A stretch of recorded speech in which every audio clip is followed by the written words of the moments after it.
quand j'ai regardé Paul et Lee, j'ai cru voir Emmanuel.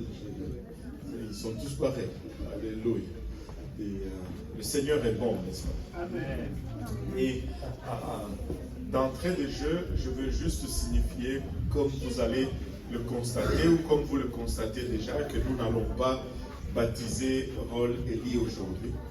Parce qu'il y a deux choses qui sont requises avant le baptême. La première des choses qui est requise, c'est la croyance. La Bible nous dit dans le livre de Marc 16, 15 et 16, la Bible nous demande d'aller dans toutes les nations et de prêcher la bonne nouvelle. Et celui qui croit et qui se fait baptiser sera sauvé. Or, Paul et Lee est encore trop jeune pour croire. La seule chose qu'il sait pour le moment, c'est manger. Mais le reste, ce ne sont pas ses problèmes. Ou du moins pas encore. Alléluia. Et la deuxième des choses qui est requise avant le baptême, c'est la repentance. La Bible nous dit également dans Actes 38, que nous avons cité dans plusieurs langues ici, répentez-vous et que chacun de vous soit baptisé au nom de Jésus-Christ pour le pardon de vos péchés et vous recevrez le don du Saint-Esprit. Or, Paul et Lee est encore trop jeune pour se repentir. Peu importe ce qu'on peut lui prêcher, il n'est pas encore à mesure de se repentir. Toutefois, à l'exemple de Anne dans l'Ancien Testament et à l'exemple de Marie dans le Nouveau Testament, de la part de ses parents, nous allons le présenter en dédicace au Seigneur.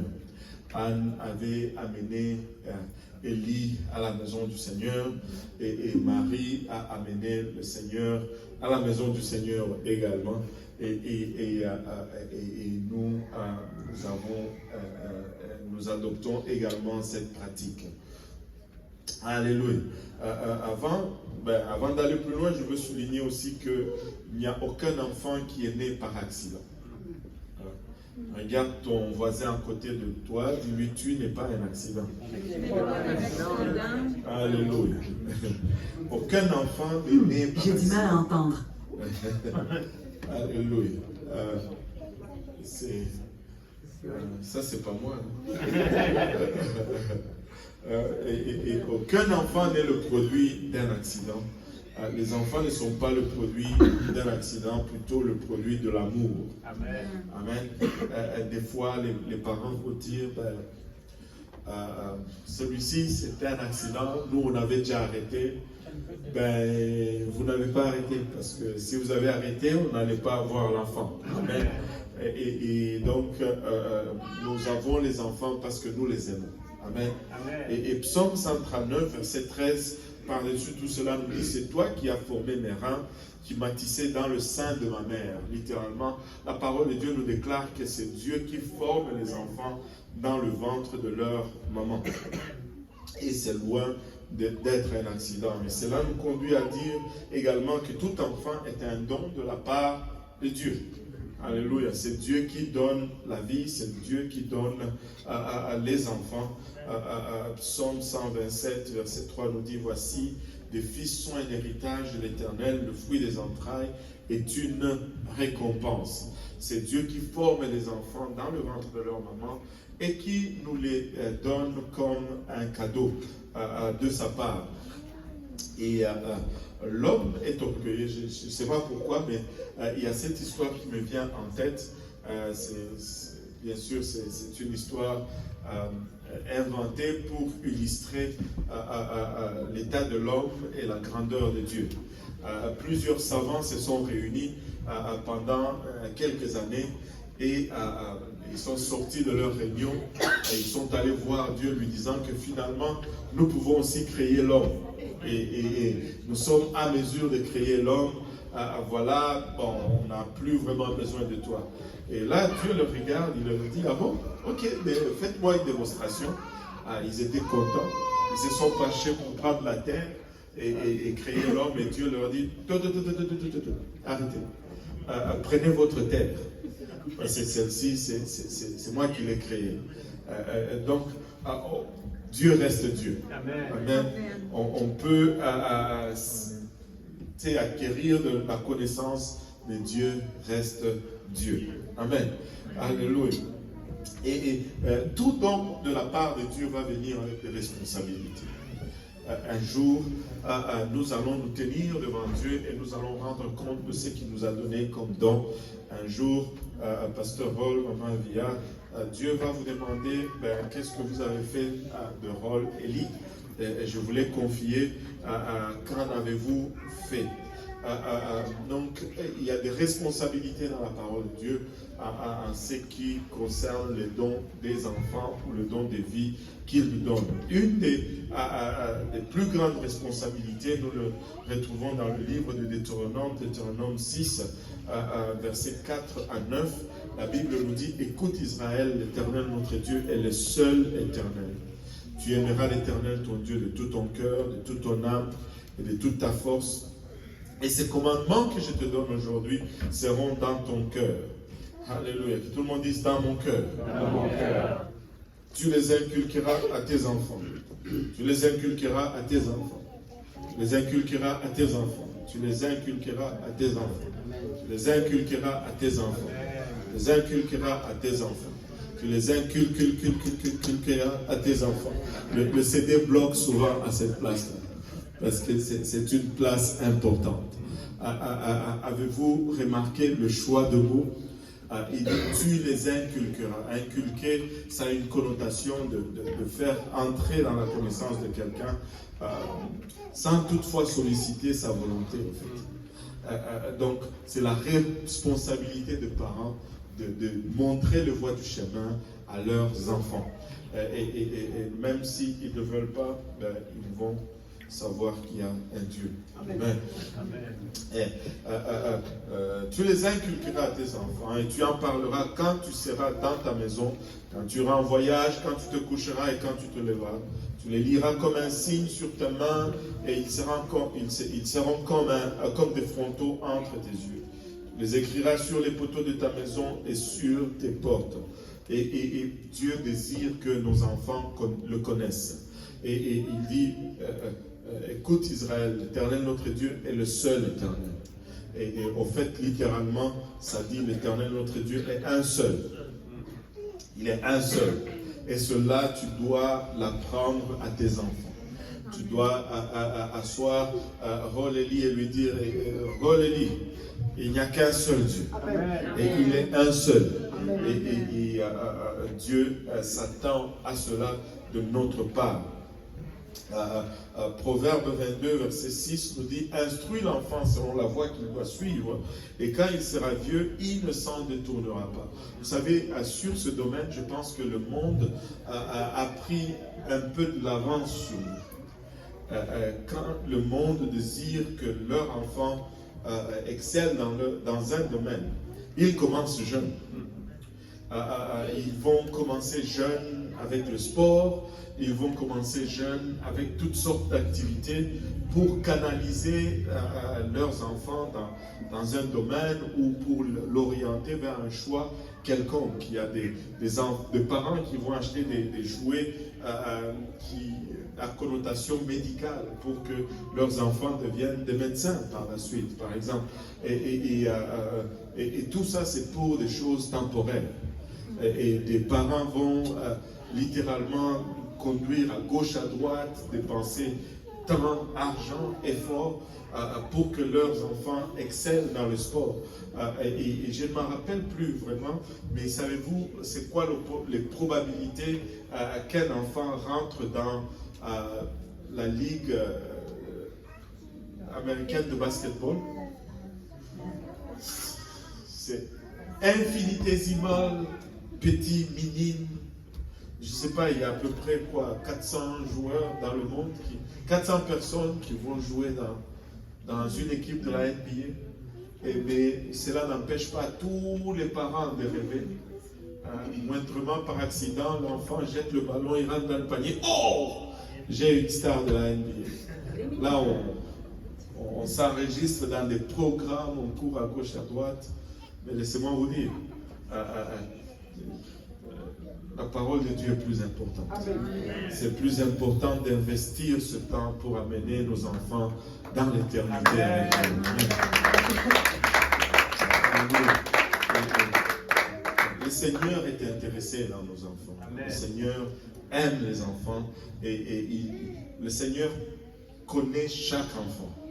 Et au fait, quand nous regardons l'assistance d'une église, nous comptons même les bébés. Même s'ils ont 2 jours, s'il est à l'église, nous allons compter qu'une personne est à l'église. Parce que Dieu le regarde comme une personne. Amen.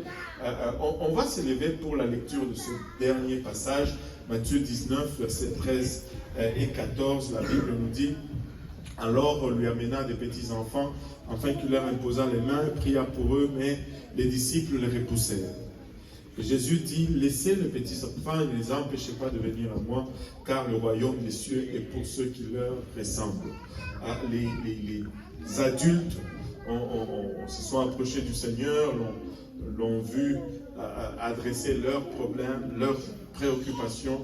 Et quand les enfants sont venus, ils pensaient que le Seigneur était trop occupé avec les affaires des grands et qu'il n'avait pas de temps pour les enfants. Et le Seigneur nous a vraiment donné toute une leçon de sagesse en disant: laissez les enfants venir à moi. Au fait, vous-même les adultes qui voulez entrer dans mon royaume, si vous ne agissez pas comme ces petits enfants, vous n'allez pas y entrer non plus. Et le Seigneur aime les enfants. Le Seigneur aime les enfants. Et il y a un passage qui fait peur un peu dans la parole de Dieu qui dit: celui qui scandalise un de ces petits, vous rappelez-vous de ce passage? Mieux vaut qu'on lui attache une meule au cou et qu'on le jette dans la mer. C'est sérieux. Il aime sérieusement les enfants. Amen. Et nous, si nous sommes aussi à l'image de Dieu, nous devons aimer les enfants. Amen. Alléluia. Maintenant, c'est un désir noble que de vouloir la bénédiction de Dieu sur nos enfants, n'est-ce pas? Mais nous réalisons également que les parents sont le canal que Dieu va utiliser pour bénir l'enfant. D'où c'est nécessaire que les parents alignent leur vie avec la parole de Dieu. Comme ça, quand Dieu va vouloir bénir les enfants, à ces bénédictions, on va avoir un canal par lequel atteindre ses enfants. Amen. Amen. Alléluia. Et pour nous, c'est un privilège aujourd'hui que de prier pour Rol Eli. Aujourd'hui, on va prier pour lui. Amen. Alléluia.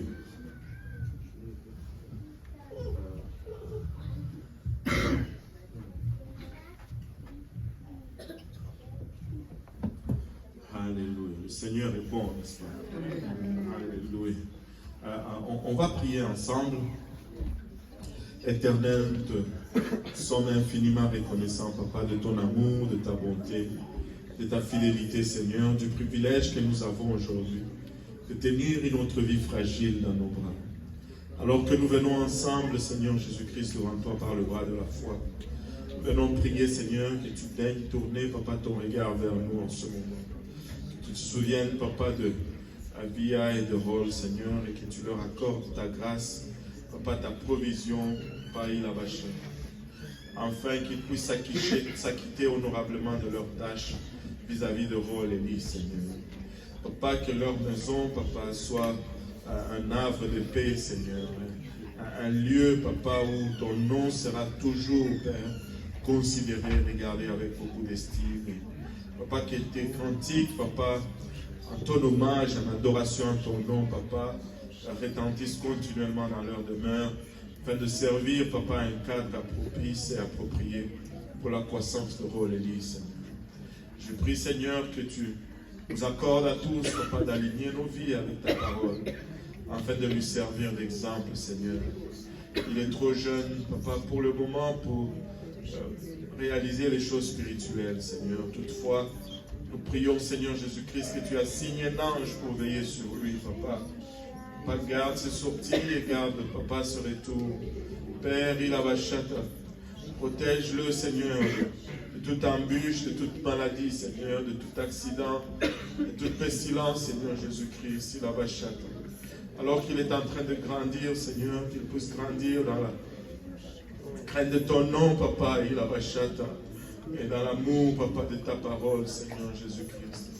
Lorsqu'il va arriver à l'âge de la compréhension, Seigneur, qu'il puisse entendre l'évangile, y croire, y obéir, se repentir de ses péchés, se faire baptiser en ton nom précieux, Seigneur. Qu'il puisse recevoir le don de ton esprit avec l'évidence de parler en langue.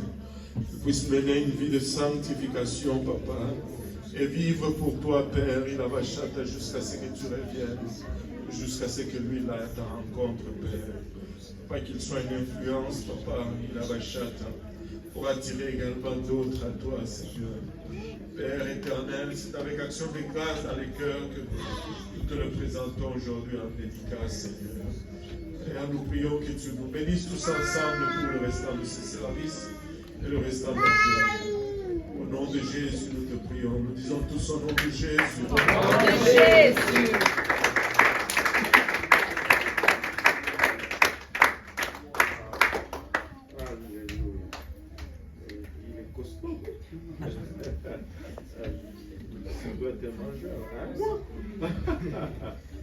Alléluia. Moi, je veux juste une photo avec le parent. Vous pouvez faire photo.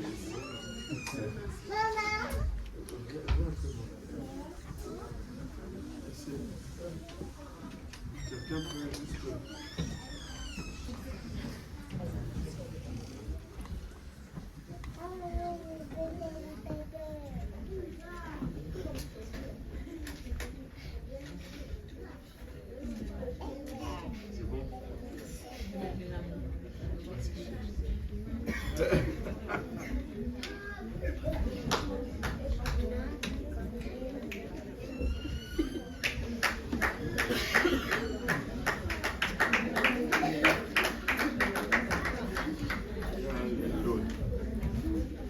Alléluia, c'est un vrai garçon, amen.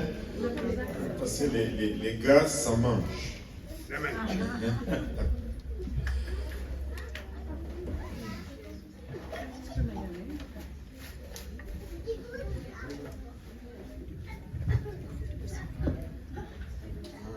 Vous pouvez vous asseoir pour un moment.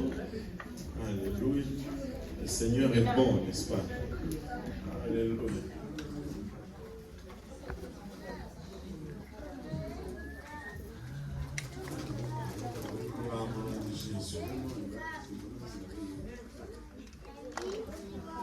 Je pense qu'il y a d'autres cérémonies qui suivent. Je donne le micro à quelqu'un. Pas encore. Comment ça va encore? C'est la première fois. Je dis merci, pasteur. Voilà, et puis pour ce moment précieux. Et puis, nous voulons vous dire félicitations. Que Dieu vous bénisse, protège bien votre famille. Et ce beau bébé plein d'amour. Et puis, nous avons pensé faire un petit présent de toute l'Église. On voulait dire, toute l'Église, on veut vous dire qu'on vous aime. Et puis, nous sommes là avec vous. Puis, on prie pour le bébé, on prie pour vous. Que Dieu vous bénisse. Amen.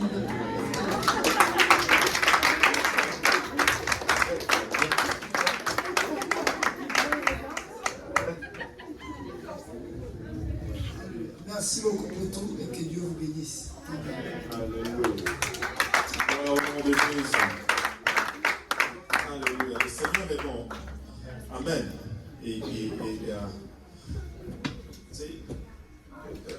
Vous pouvez vous asseoir pour un moment. Et je voulais